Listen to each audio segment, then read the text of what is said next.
All right. Frogs that I think you will like by Lindsay Nikole. I think I've seen her a couple of times on my TikTok For You page. I could be wrong, but I think that's actually the case. Yeah. Let's look at that video. That was recommended by Cocos. We'll jump into it. We'll look at that. I love frogs too. I have a frog. I'm engaged to one. We'll jump in. Let's see. Frog time. Check out this shirt. Damn, I love frogs. I'm gonna take a wild guess and say you do too, because you clicked on this video. So you must feel at least above neutral about frogs. I mean, how could you not? They're cute as fuck. Introducing some cute frogs is actually one of the first things I did when I started making TikToks in 2020. I think the first Also, DILF. Hold up. video was tardigrades, then it was some deep sea A DILF. Damn, I love frogs. Okay. Am I a DILF? Because I love them more than that. specimens. And then it was the frogs in this video, and that video did pretty well. Granted, I gave about like 5 seconds of information for each frog, so I decided it is time to present them in a slightly longer format, giving you a bit more than 5 seconds of information per frog. So sit back and relax while I introduce you to some frogs I think that you will like. Also, I finished the setup. I've gotten a lot of comments about the base not being in the video anymore. It literally doesn't fit. Also, if you think this is a bait to give information out on how my fiance's YouTube channel is called, you're wrong. I will not elaborate, even if the frog she took inspiration from appears. I will not elaborate. This frame is way too fucking big, so got my little travel guitar here instead. Maybe the bass will make an appearance in a later video, now that we all have the same understanding that it's not going to look like it fits. With that being said, let's get the general information out of the way. Frogs are amphibians, and as you probably know, amphibians notoriously need water. The word amphibian literally means living in both water and land. You can kind of think of them as the first group to emerge from the vertebrate transition from water to land. Remember the lobe-finned fish, the tetrapods that we talked about a couple weeks ago? And so, not surprisingly, they still relied on the water for various aspects of their bodies and lifestyle. Well, that makes very much sense, right? I've seen plenty of frogs in my lifetime. I've never... I mean, I've entertained the idea of having a pet frog. But I don't have the resources to take care of that. I'm much rather a bird person. We have lovebirds. We have quails, right? Pigeons, that kind of stuff.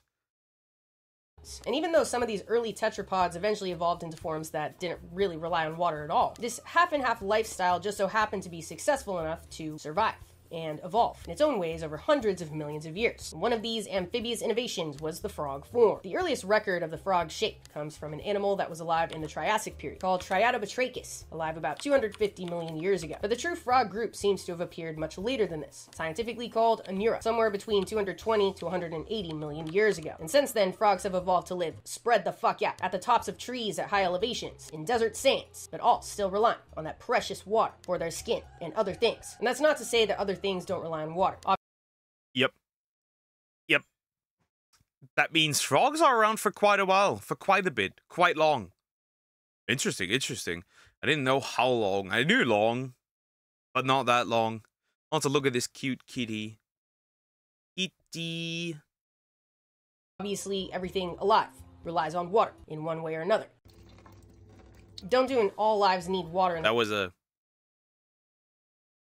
failure. Comments, please. This video is about frogs only. The largest frog alive that we know of is the Goliath frog, which can get to... That is massive! Also, look at that build. Look at those shoulders. Look at those legs. Look at that belly. Bro, it's massive. You know what else is massive? to about 1 foot long and weigh about 7 pounds. And the largest 3 kg. That's a heavy frog. To ever exist, that we know of, actually wasn't that much bigger, called Beelzebufo, alive about 70 million years ago in what is now Madagascar. They got to about 16 inches long and weighed about 10 pounds. That cannot... Arc is not accurate on that one, for sure. In Arc, these dudes can be ginormous.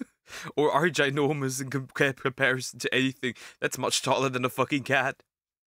hat. So, not crazy size, but still likely large enough to take down small little reptiles and maybe even baby dinosaurs alive during that time. So there seems to be some sort of restriction to the maximum frog size limit, but the minimum frog size limit is almost non-existent. I'm gonna have to shrink between the molecules to get in there. But I'm gonna save that for the end of the video, because I want to go in depth on the smallest frog to ever exist that we know of. What I would rather do right now, really quick, is a super quick general rundown of the frog life cycle. I know we learned this shit in like kindergarten, but it's easy to forget shit you learned in kindergarten because you look back and realize half the memories you have are made up, like a crazy dream you had. That's me and math, chat.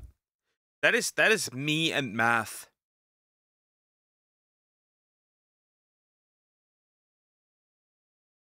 About an elephant-sized spider that you thought was real, but it wasn't. Or your imaginary friend named Max, who was some sort of bear cat that was like 6 feet tall and wore a red sweatshirt and a hat.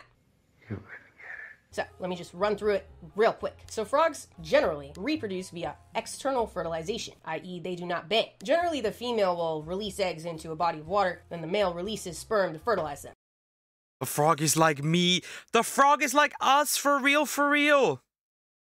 They like us, for real, for real. Homies, we're not getting... You're not getting... Ah! Just tossing shit around, hoping for the best. And a lot of things can go wrong when you do that. So a popular solution in the frog community to increase accuracy is to get into a mating position called amplexus, where the male piggybacks the female. Don't let my woman see this. I will not get piggybacked by her. She literally can't. But still. And fertilizes the eggs as she releases them. Males are usually small. They are the little guys. So they do the piggybacking. So the fertilized eggs are in the water, in numbers in like the thousands, in a little egg clump that has this nutritious jelly.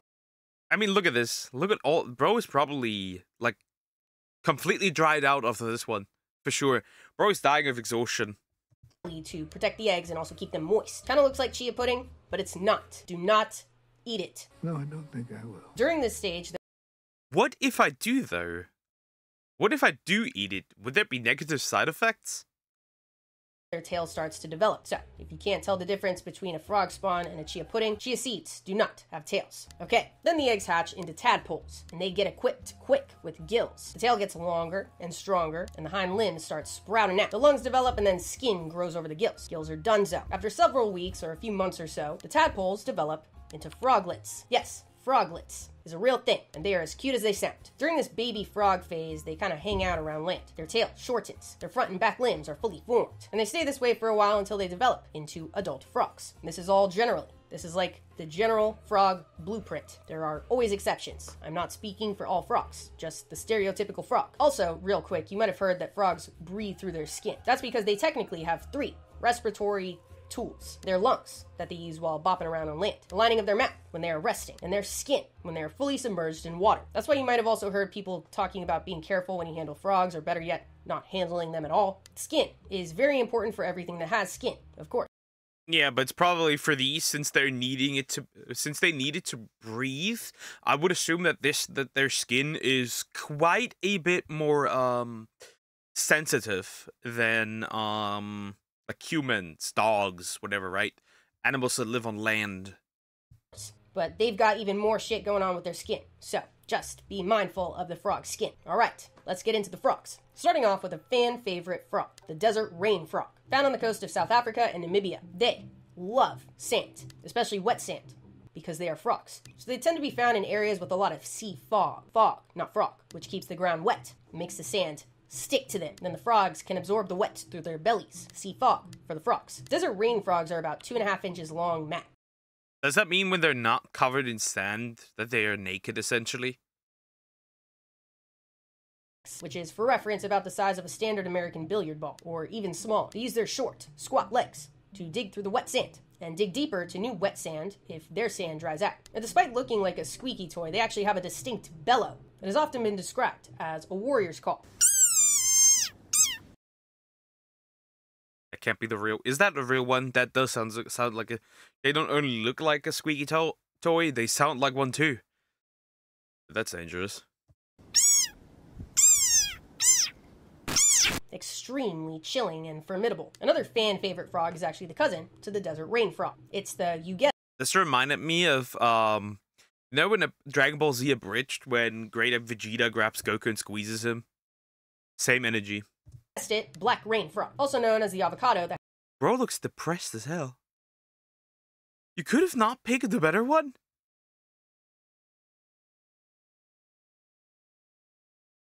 You could have not... It looks like he's about to cry. Give this man some depressants and take him out on a date. Look at this. Also, he apparently has a head. It's like he does not have a neck. had a bad day. The Eeyore of the rain frog genus. Rather than the sandy shores the desert rain frog calls home, the black rain frog prefers the shrublands of the western and eastern Cape provinces in South Africa. And I couldn't find any videos of what they sound like, but I'm gonna take a wild guess. Say they probably sound like this. Edited here. Just found a video of what they sound like. Okay. It's even better.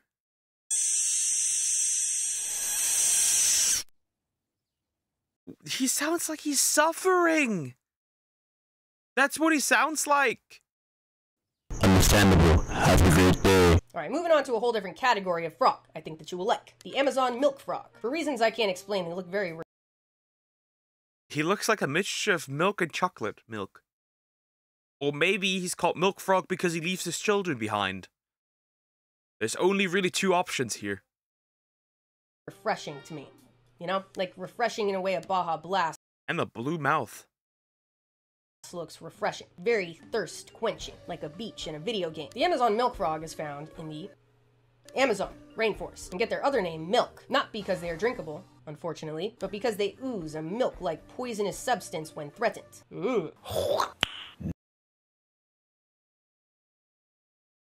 So you're saying I can milk a frog? Is what you're saying? I can milk a frog. Interesting. Nice. They spend the majority of their life in the trees. They got those big toe pads for climbing, and luckily, being a small little guy in the Amazon rainforest means it's fairly easy to find a tree cavity filled with water to conduct business in. Males will call out for the females in a water cavity on a clear night. If he's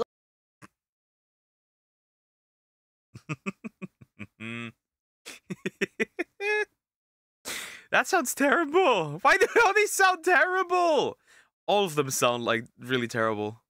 lucky, the female will come, toss her eggs in, he'll fertilize them, and they dip. Alright, the next one on our lineup is probably as alien as frogs can get, but still very cool, and I think that you will like them. The glass frogs. A family of tree frogs found in the forests of Central and South Glass frog. Are they see-through on the belly?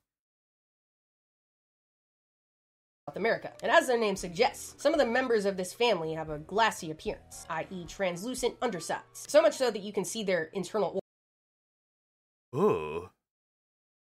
Ooh. Yeah, nah, I'm good. organs, which is nuts. They're one of, if not the only animals on land with this glassy characteristic that we know of. And this is obviously a great quality to have. That's kind of freaky. It just is. Oh. I would say they're probably not the only ones, because the other ones that probably exist have not been found yet because they look invisible. The translucency of the frog's undersides allows them to appear lighter or darker, depending on the shade of green the frog is set upon. And their legs have even more of a blending effect. The outline of the frog kind of becomes muddy. I mean, they blend in really well. I mean, from afar, you probably wouldn't be able to tell. That's pretty much it. Bro, they look cool though. Almost to the point where you have to know a frog is there to even start looking Uncomfortably cool. I think that's the word. for it. This technique is known as edge diffusion, which is exactly how it sounds. The edges are diffused. Can't see shit. Can't see one thing standing out from another. It's not exactly camouflage, but more of a camouflage enhancement. This not only works for birds and other predators in the Amazon rainforest, but also humans too. In 2020, scientists had a group of people look at computer-generated pictures of these glass frogs with varying levels of translucency and try to find the frogs as fast as possible. They had the hardest time with the frogs that had the same degree of translucency as the glass frogs. We are but another predator in the rainforest, and we get fooled as well. This next one holds a very special place in my heart, as it is the icon of Puerto Rico. Despite my appearance, I am half Puerto Rican. I know I don't look it, I also don't speak a lot of Spanish, but I have loved this frog since the first time I visited Puerto Rico when I was 6. This frog I speak of is the coqui, named after the sounds of the male's calls, which sound like this. cute as fuck. So the Oh, that's cute. It doesn't sound like it's suffering. So that's good. ko and the ki are kind of done separately. The ko more for establishing territory, kind of more directed at other males, keeping males out of their business, while the ki attracts the ladies. There's 16 different species on the island, and they all do these calls at different times of the day. And the first one is macho, the second one is catcalling. they are 1 to 2 inches long. They also have super big toe pads, which definitely adds to them being cute as fuck. And these help navigate the trees and plants they reside in. They're not really attached to water as much as their other frog brethren. They How small does it get, though? How small does it get? This one's really small already.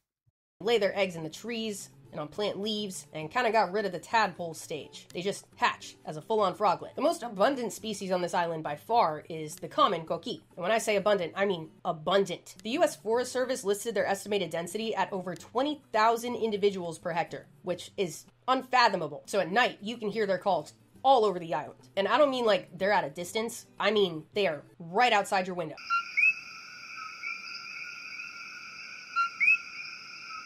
They're accompanying you.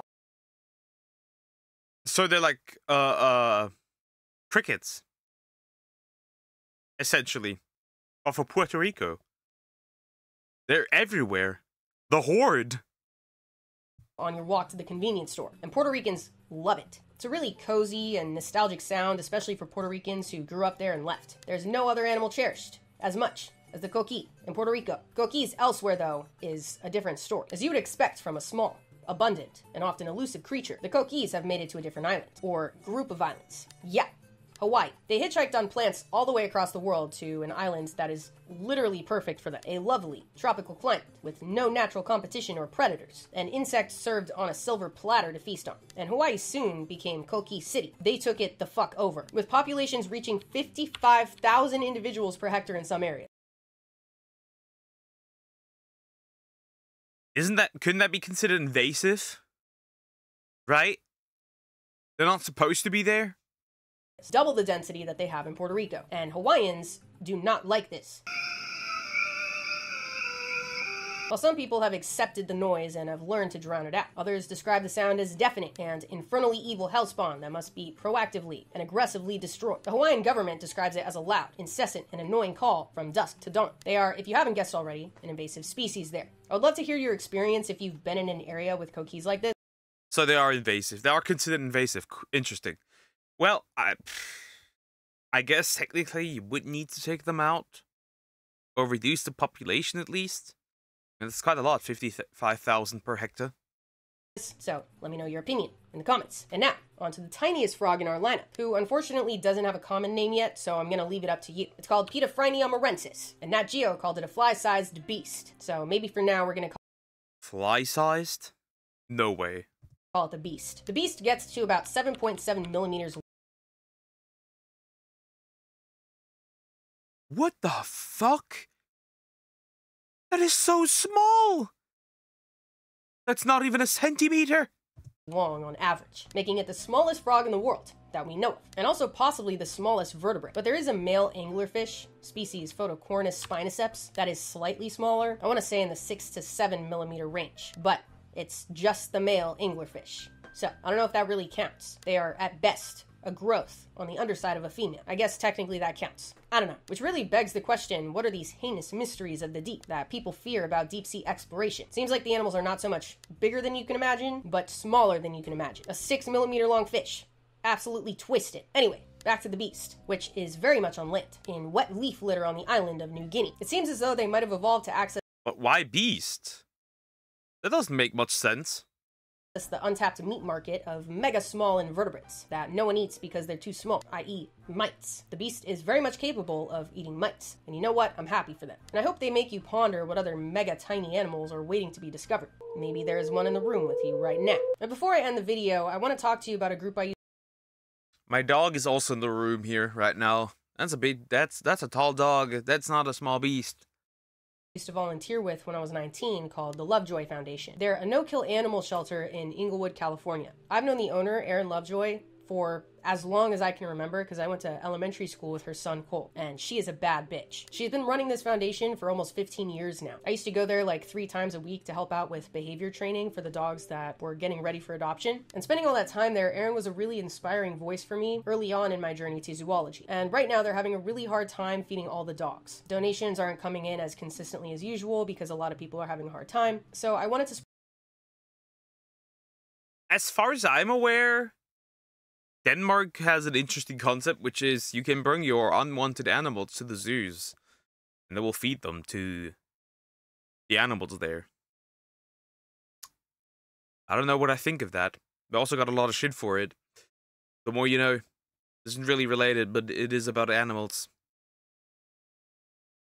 Spread the word here and see if you have the means, if you'd be down to donate or send them a bag of food or whatever you're capable of. Any amount that's comfortable for you. This is not sponsored at all. I've kept up with them since I volunteered there, and I really care about their mission and the dogs and want to use my platform to help spread the word. Erin said the easiest thing right now for them to accept is Amazon wishlist donations, so I will put that link in the description. They have lots of stuff they need. They have like $16 bags of food that they said are the most necessary. So if you're able to help out, I would really appreciate it. And I know they would especially. One of the dogs that I really connected with there, named Chase, I spent the most time with him. I wanted to adopt him, but I was 19 and I was living with my parents and I was in between one college and another. And I actually ended up helping adopt him out to a family in LA, and this was like 8 years ago, I think, and I've kept up with them since, and whenever they go out of town, I watch him, and so Lovejoy Foundation has a very, very special place in my heart, so I appreciate it if you can help. They are amazing. Erin is fucking amazing, so thank you. And if you liked this video, be sure to subscribe so you don't miss my next episode of the history of life on Earth that we know of. Hopefully next week, but the research this time is unusually fucking nuts. So, we'll see. Check out my Patreon for behind-the-scenes updates and my Discord server. And for now, stay curious. The world has a lot for us to learn. See ya! That was a good video. That was a good recommendation. Also, if you like this kind of content, please consider liking and subscribing. It helps a lot. Yeah, frogs are cool. And also, if you have money, donate to this place. Donate. It's probably going to help them a lot. You know, we all love cats, dogs. If you don't, you're a red flag. I don't care. Anyways, I'll see you in the next one. Have a good day, and peace.